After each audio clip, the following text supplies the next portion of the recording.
बिस्मिल्लाहिर्रहमानिर्रहीम। अस्सलाम वालेकुम। आज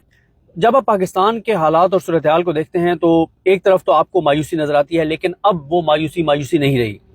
मसलन मायूसी आपको क्या नज़र आती है? आपको मायूसी ये नज़र आती है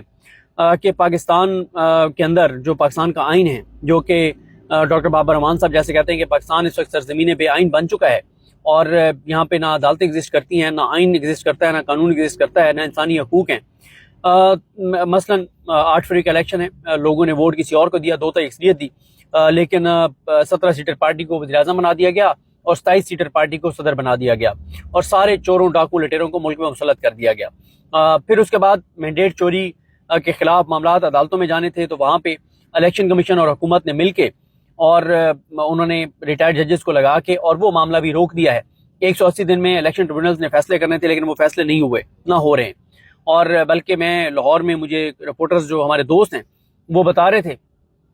कि जो रिटायर्ड जजेस लगाए गए हैं इलेक्शन ट्रिब्यूनल के तौर पर इलेक्शन कमीशन की जानिब से,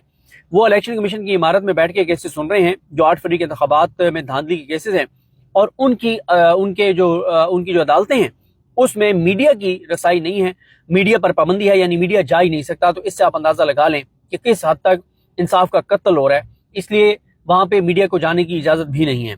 फिर इसी तरह से यानी 8 फरवरी को इलेक्शन चोरी हो गया, लोगों के वोट को बेवकूफ़ कर दिया गया कि तुम्हारे वोट की कोई हैसियत नहीं है, तुम 4 करोड़ 5 करोड़ लोग वोट जिसको मर्जी डालो, आएगा वही चाबी वाला खिलौना,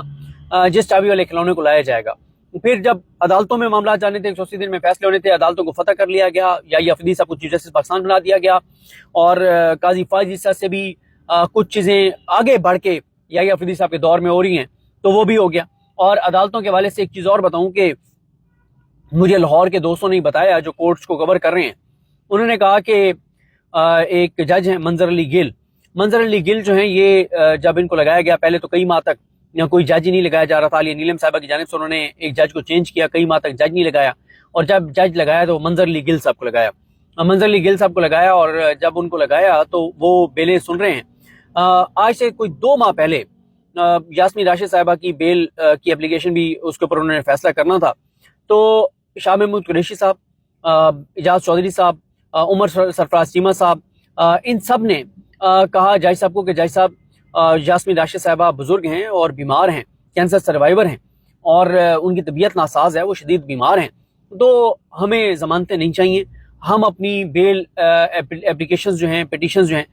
वो हम वापस लेते हैं, हमें जेल में अब रखें, हमें कोई मसला नहीं है, लेकिन खुदा का वास्ता है थोड़ा सा तो कम से कम इंसाफ कर लें और यास्मीन राशिद साहिबा का जो ज़मानत का फैसला वो सुना दें।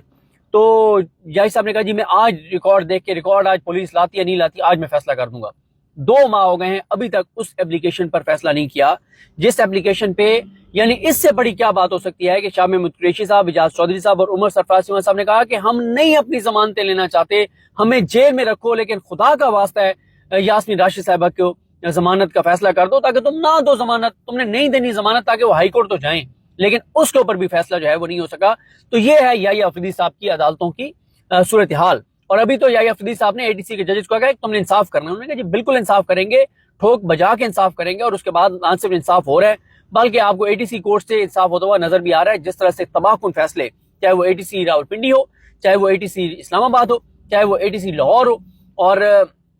मैं इसीलिए मैं ये समझता हूँ कि 2 जगह बहुत इग्नोर हो रही हैं, एक इस रावलपिंडी और एक लाहौर। यहाँ पे जो ज़ाहिर हमारे मीडिया के दोस्त जो रिपोर्टर्स हैं वो रिपोर्ट करते हैं, लेकिन टीवी चैनल्स के ऊपर तो चलता नहीं है। एक तो हमारे जो कोर्ट रिपोर्टर्स दोस्त हैं रावलपिंडी के और लाहौर के, उनको चाहिए कि वो खुद भी अपने यूट्यूब चैनल्स बनाएं, सोशल मीडिया पर रिपोर्ट करें। और जो हमारे डिजिटल मीडिया के लोग हैं वो भी, लाहौर में बुरहान मौज़म एडवोकेट साहब हैं या राना मुदस्सिर साहब हैं और बहुत से वकला हैं, सबके मैं नाम नहीं ले पा रहा,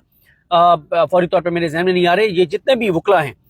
जो जाते हैं जेल के अंदर, कोट लखपत जेल के अंदर ट्रायल को जाके आगे बढ़ाते हैं और पेश होते हैं, या रावलपिंडी में फैसल मलिक एडवोकेट साहब है या दीगर वकला हैं, इनके साथ डिजिटल मीडिया के लोगों को व्लॉग्स करने चाहिए, इनके इंटरव्यूज करने चाहिए। इन वकला को भी सोशल मीडिया के ऊपर खुद चीज़ें बतानी चाहिए। मीडिया के हमारे दोस्त, जो मीडिया तो इसको नहीं चलाता, तो वो सोशल मीडिया पर रिपोर्ट करें, क्योंकि ये चीज़ें नहीं आती। अब आप देखें ना कि अगर ये चीज़ आज तक हमारे सामने नहीं है कि यास्मीन राशिद साहिबा जो हैं उनकी कौन से केस में कब से जमानत पेंडिंग है और कितने महीने हो गए हैं, कितना अरसा हो गया है, اور اس کے اوپر جج منظر علی گل جو ہیں، اور اس سے پہلے کون کون سے جج تھے، اور انہوں نے فیصلے نہیں کیے، اور پھر ان ججز کو نوازا کیسے گیا؟